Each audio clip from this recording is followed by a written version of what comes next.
저렇게 사무엘서 말씀 저에게 주신 하나님께 감사를 드립니다.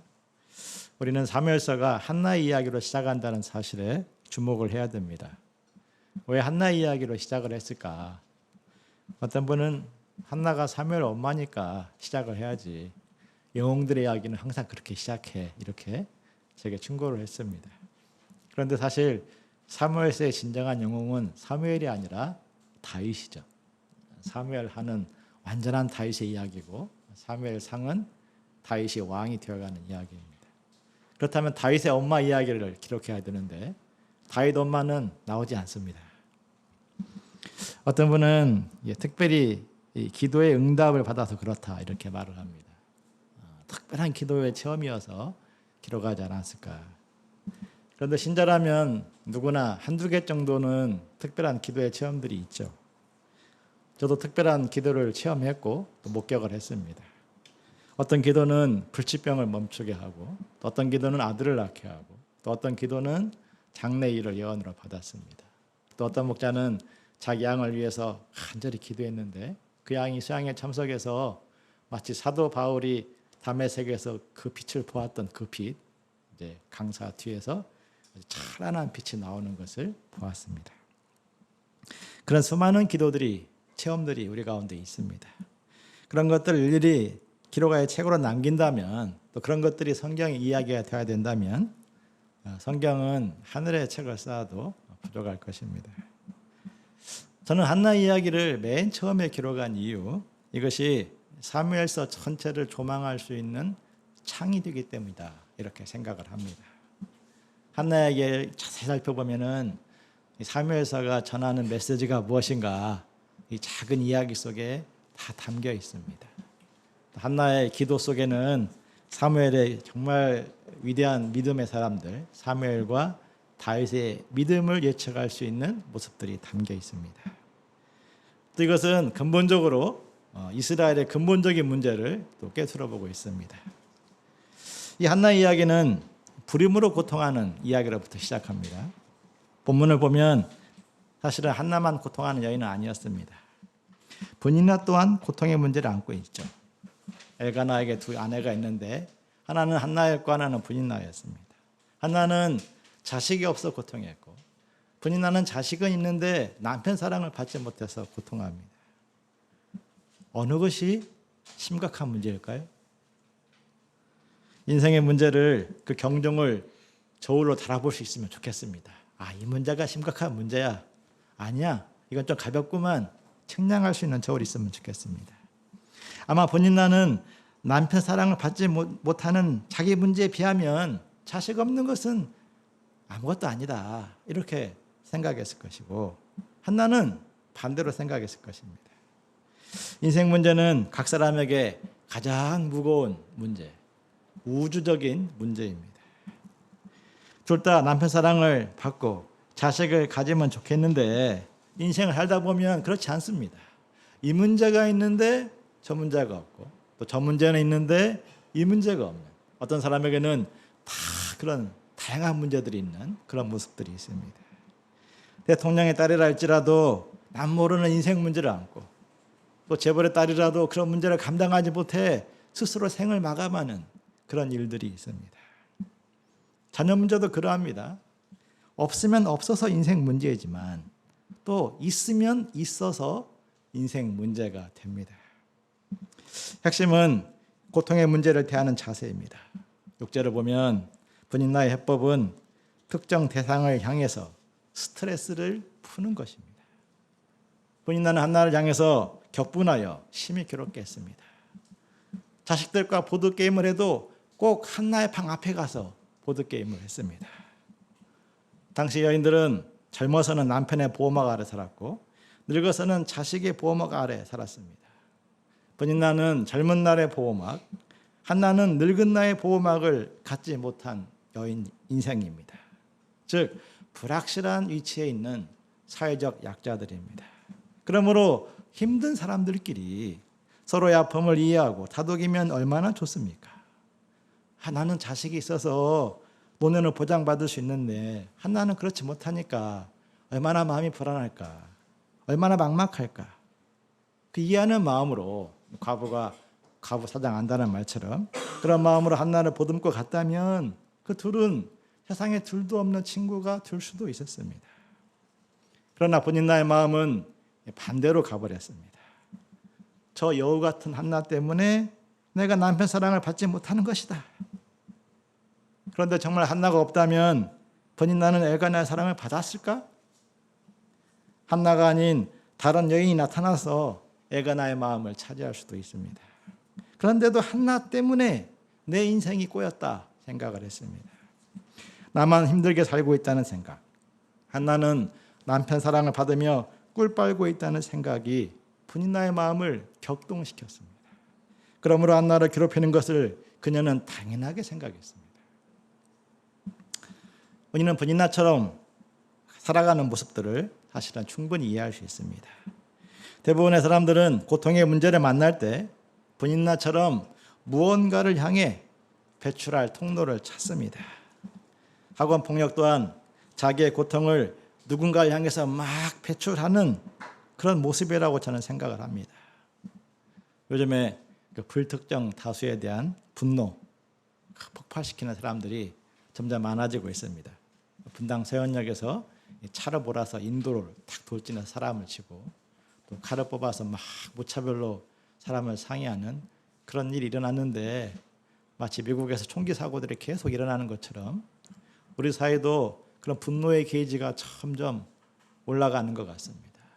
비교가 강하고 이제 정보가 공개되니까 사람들 가운데 비교의식이 많아지잖아요.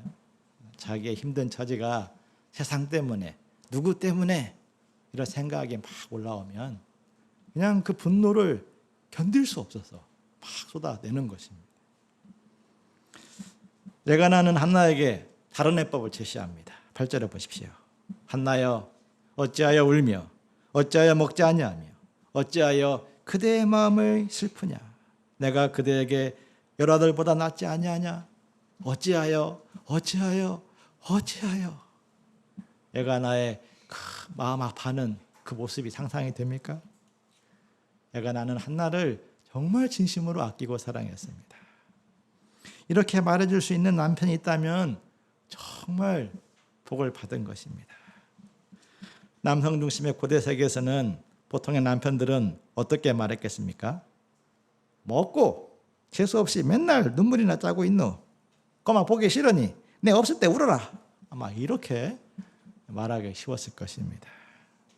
그런데 엘가나 같은 사람을 남편으로 얻었으니까 한나는 남편 복으로 만족하고 살아도 됩니다. 아모르 파티라는 노래 가사처럼 지금을 즐기며 사는 것이 정신 건강에 무척 좋습니다. 하지만 한나는 본인나처럼 누군가에게 원망과 분노의 화살을 날리지 않습니다. 엘가나의 조언처럼 다른 즐거움으로 현재의 고통의 문제를 덮지도 않습니다. 이는 그녀의 고통이 크지 않았기 때문이 아닙니다. 7절 8절을 보면 너무나 슬픈 나머지 단맛조차 잃어버릴 정도였습니다. 9절 10절을 보십시오.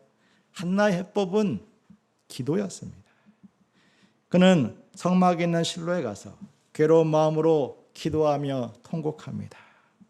본인나가 사람과 씨름할 때 한나는 하나님께 나아가서 씨름했습니다. 11절을 같이 읽어보시겠습니다. 시작. 서원하 이르되 만군의 여호와여 만일 주의 여종의 고통을 돌보시고 나를 기억하사 주의 여종을 잊지 아니하시고 주의 여종에게 아들을 주시면 내가 그의 평생에 그를 여호와께 드리고 삭도를 그의 머리에 대지 아니하겠나이다. 아들을 주시면 이것이 포인트가 아니죠. 아들이 포인트였다면 그는 다시 하나님께 드리겠다 이런 서원을 하지 않았을 것입니다. 포인트는 하나님을 만나는 것입니다. 돌보시고 기억하사 잊지 아니하시고 주시면 이것이 한나의 기도의 포인트입니다. 한나의 기도는 애굽에서 고통하는 이스라엘 백성들을 찾아오신 하나님, 그 백성의 고통을 돌보시고 기억하시고 찾아오신 그 하나님을 떠올리게 합니다. 이스라엘이 애굽의 노예로 있을 때 이스라엘은 세상으로부터 버림받은 존재처럼 보였습니다. 아무도 그들의 고통에 귀를 기울이지 않았습니다. 그들의 미래는 사라지고 그들의 고통과 울부짖음은 공허한 메아리처럼 느껴졌습니다. 그러나 하나님은 그들에게 찾아오셔서 그들의 고통을 들으시고 그들을 구원하셨습니다. 그들에게 주신 약속을 잊지 아니고 그들의 하나님이 되셨습니다. 때가 되자 그들을 찾아오사 건지시고 이끌어 가셨습니다. 그러므로 이스라엘은 바로의 뇌가 아닌 여호와의 백성임이 온 천하에 드러났습니다. 그와 같이 한나 또한 만군 하나님이 한나의 하나님이심을 체험하고 싶었던 것입니다. 하나님은 저 우주 저 멀리에 있는 별과 같은 그런 분이 아니라 내 삶의 현장에 함께 하시는 나의 하나님이심을 체험하고 싶었습니다. 나는 세상에 흔한 돌멩이 같은 그런 하찮은 존재가 아니라 하나님의 사랑받는 존귀한 존재임을 확인받고 싶었습니다. 이 점에서 한나는 브닛나와 다른 인생 포커스를 가졌습니다. 브닛나가 사람과 씨름할 때 한나는 하나님과 씨름했습니다. 브닛나가 현실 문제 해결을 지상 목표로 삼고 살아갈 때 한나는 하나님에게 온전히 매인자가 되기를 원했습니다. 축복을 보다도 축복을 주시는 하나님, 물질보다 물질을 주시는 하나님, 평강보다도 평강을 주시는 하나님을 원했습니다. 이 점에서 한나는 정말 지혜로운 여인이죠. 왜냐하면 하나님을 얻으면 모든 것을 얻는다는 비밀을 알고 있기 때문입니다. 하나님을 얻는 것이 시냇가에 심겨진 나무처럼 마르지 않는 인생을 사는 비결입니다. 돈이 없고 인맥이 없고 나이를 먹는다고 해서 시되고 메말라가는 것이 아닙니다. 하나님 중심이 아닌 자기 중심으로 살기 때문에 점점 메말라가는 것입니다. 자기 중심적인 삶은 아무리 열심을 내어도 결국 말라버리게 됩니다. 하나님에게 집중할 때 시절을 쫓아 그 사람은 열매를 맺게 됩니다. 12절에 보십시오. 한나는 오랫동안 여호와 앞에 기도했습니다. 오래 기도했다는 것은 확신이 서기까지 기도했다는 것입니다. 하나님은 믿음의 간구를 기뻐하셨습니다. 그러므로 사탄은 그 믿음을 갖지 못하도록 기도하는 사람에게 찾아와서 끊임없이 의심과 회의를 씹습니다. 우리가 기도하는 순간요, 우리의 마음터는 그 믿음과 의심의 소리의 전쟁터가 됩니다. 기도는 의심의 소리가 물러가고 성령의 음성이 나를 지배하기까지 간구하는 것입니다. 그를 위해서 죄가 있으면 죄를 회개하고 어둠이 있으면 어둠을 털어내고 하나님의 상력과 능력을 묵상하며 인내하는 그 영적인 노동을 감당하는 것이 기도입니다. 하지만 엘리는 기도하는 한나를 오해합니다. 속으로 말하고 겉으로는 입술만 통하고 막 움직이지 않는 모습을 보니까 술 취해서 저렇게 하고 있구나 이렇게 오해했습니다. 내가 언제까지 취해 있겠느냐. 포도주를 좀 제발 끊어라. 이렇게 책망했습니다. 왜 취객을 오해했을까요? 아마 당시 술 취한 채로 성막에 오는 사람들이 많았던 그런 모습이 있었던 것 같습니다.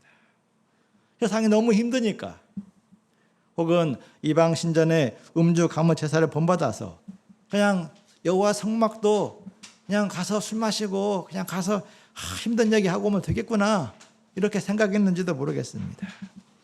한 가지 분명한 것은 엘리에게는 분별력이 없었다는 것입니다. 진심을 이해받지 못하면 상처가 됩니다. 그런데도 한나는 엘리를 향해서 아주 부드럽게 말합니다. 15절 16절에 보면 엘리를 주라고 부르고 자신을 여종이라고 말합니다. 그리고 자신의 슬프고 원통한 심정을 토로하며 여호와 앞에 기도하러 왔음을 정중히 고백합니다. 자기 편에서 보면 형편없는 제사장이지만 하나님이 세우신 제사장이기 때문에 깊이 존중한 것입니다. 이 한나의 모습은 후에 광야에서의 다윗의 모습과 연결이 됩니다. 사울은 다윗을 반역의 흑심을 품은 자로 오해하여서 광야까지 찾아와서 죽이려고 하는데 하지만 다윗은 사울을 죽이지 않습니다. 자기 편이 아닌 하나님의 주권 편에서 보았기 때문입니다. 자기 편에서 보면 고생만 시키는 나쁜 놈이지만 하나님의 주권 편에서 보면 기름 부어 세워진 지도자입니다. 한 사람의 신앙의 성숙도는 신유나 예언 같은 은사에 있는 것이 아닙니다. 자기 편에서 보느냐, 하나님의 주권 편에서 볼 수 있느냐, 그 시각의 여부에 달려 있습니다. 한나의 대답은 엘리를 감동시킵니다. 불평과 판단의 말은 화를 가져오지만 상대방을 높이고 존중하는 말은 복을 불러옵니다. 한나 같은 여인이라면 누구나 축복해 주고 싶죠. 17절을 보십시오. 그러므로 엘리도 한나를 축복합니다. 평안히 가라.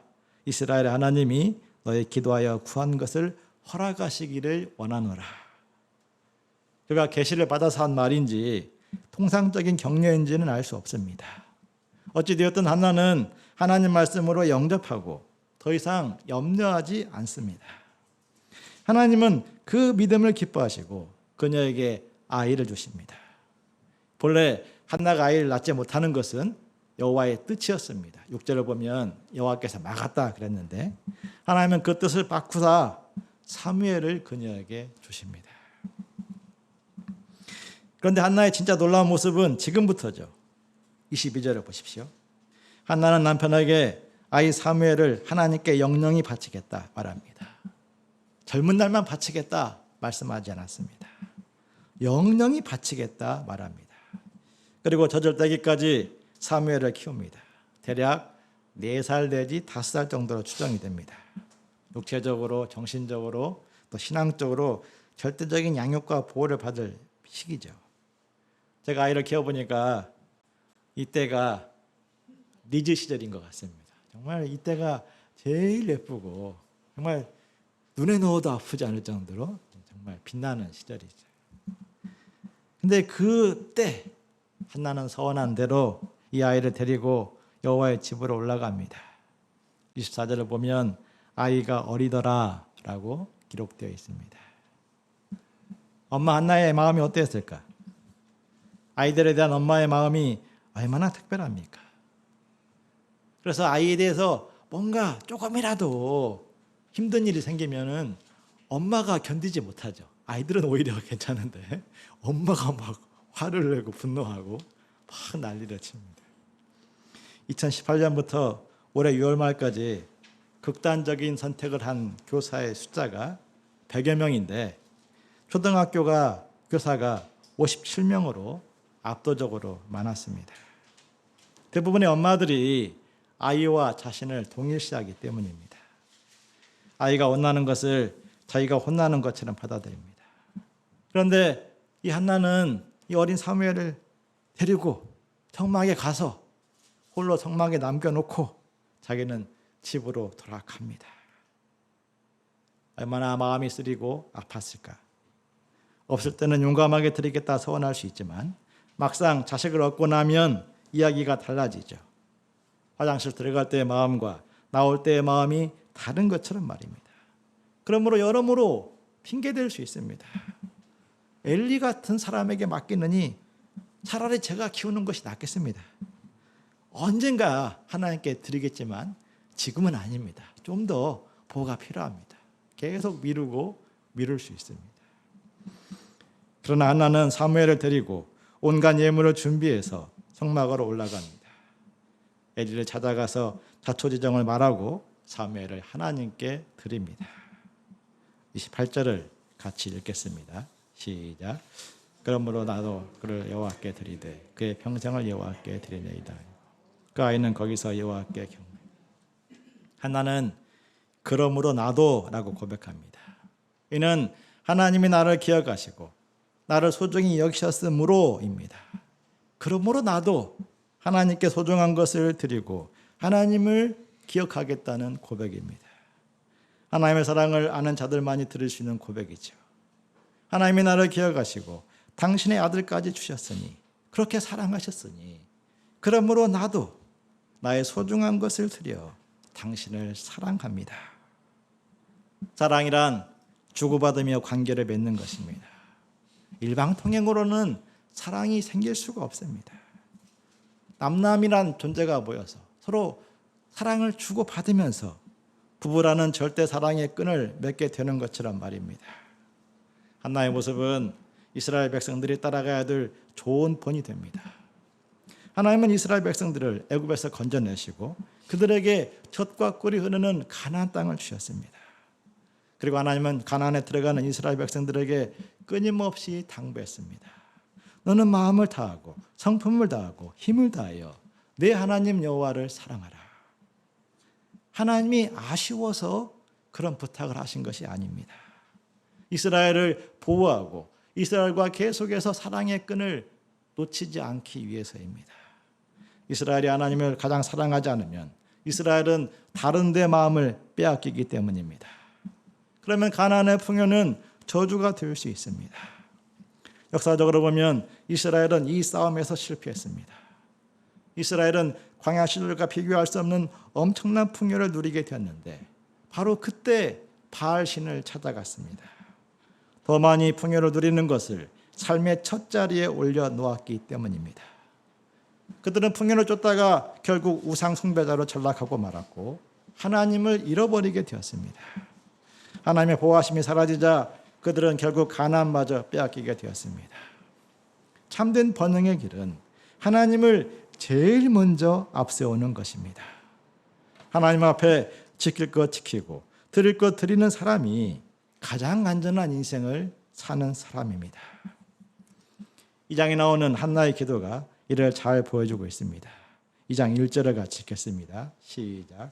한나가 기도하여 이르되 내 마음이 여호와로 말미암아 즐거워하며 내 뿔이 여호와로 말미암아 높아졌으며 내 입이 원수들을 향하여 크게 열렸으니 이는 내가 주의 구원으로 말미암아 기뻐함이로다. 한나의 찬송시에는 사무엘의 사자도 나오지 않습니다. 한나는 여호와로 인하여 즐거워하고 여호와로 인하여 업되고 여호와로 인하여 목소리를 높였습니다.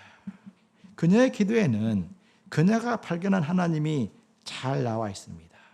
2절을 보면 한나는 이런 분이 없다 고백합니다. 여호와 같이 거룩하신 분이 없고 여호와 같은 반석이 없습니다. 하나님으로 거룩하신 분, 홀로 신이신 분, 홀로 반석이신 분이십니다. 누구든지 하나님 앞에 교만한 말을 하지 말고 오만한 말을 내지 말아야 됩니다.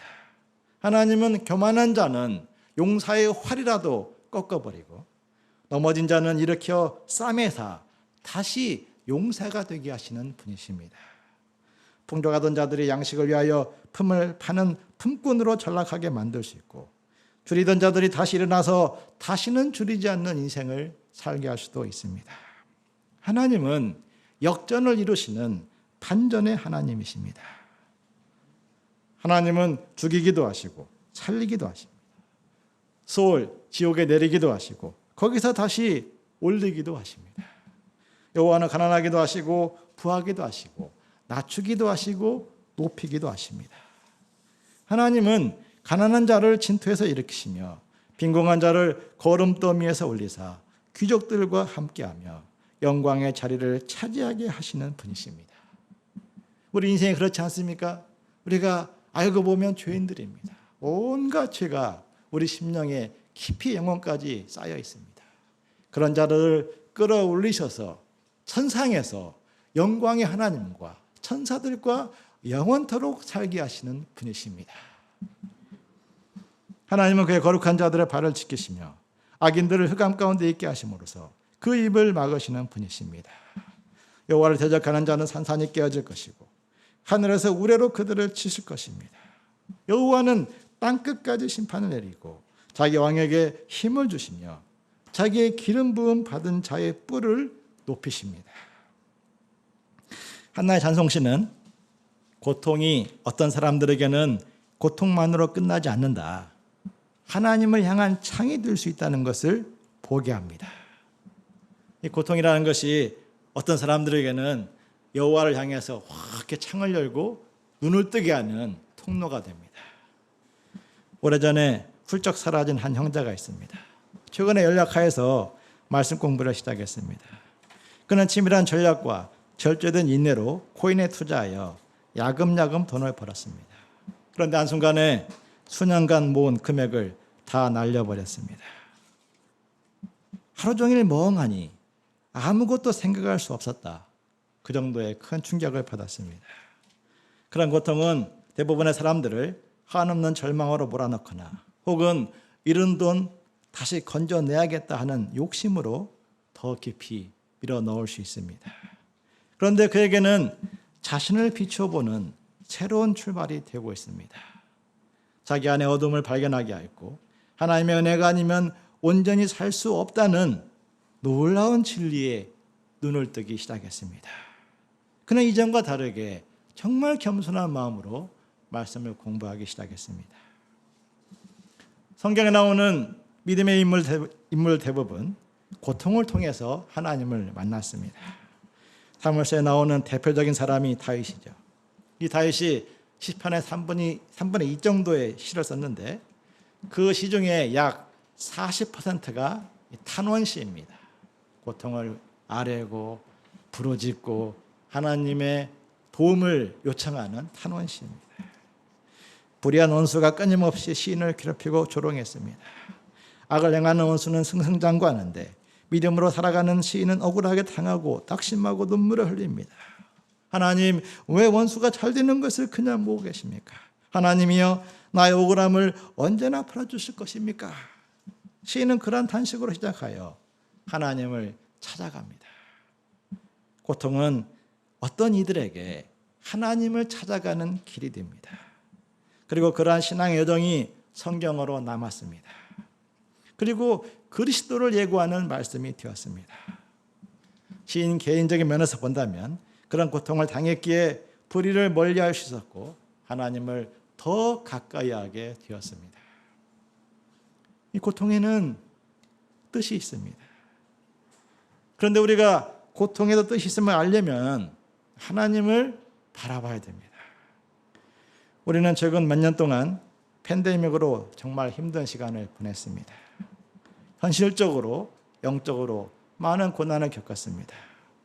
팬데믹뿐만 아니라 지구 환경의 변화 또한 많은 사람들에게 끔찍한 고통을 안기고 있습니다. 연일 불같이 쏟아지는 폭염을 생각하면 다음 세대들이 걱정이 됩니다. 심지어 종말이 멀지 않았다는 생각이 문득문득 파고들기도 합니다.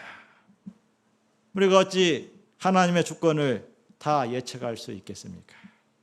그러므로 섣불리 판단하지 말아야 됩니다. 다만 이 고통의 문제 앞에서 마음을 낮추어서 한나처럼 기도해야 됩니다. 한나처럼 하나님을 만나고 한나처럼 하나님과 연결되어 살아갈 수 있도록, 그래서 한나처럼 하나님이 나의 하나님이심을 확신하며 살아갈 수 있도록 기도해야 됩니다. 그럴 때 고통은 고통만으로 끝나지 아니하고 새로운 세계로 열어가는 창이 되어줍니다. 사무엘서 말씀이 고통하는 시대를 살아가는 우리들에게 빛을 비추어주는 새로운 창을 여는 말씀이 되기를 기도합니다.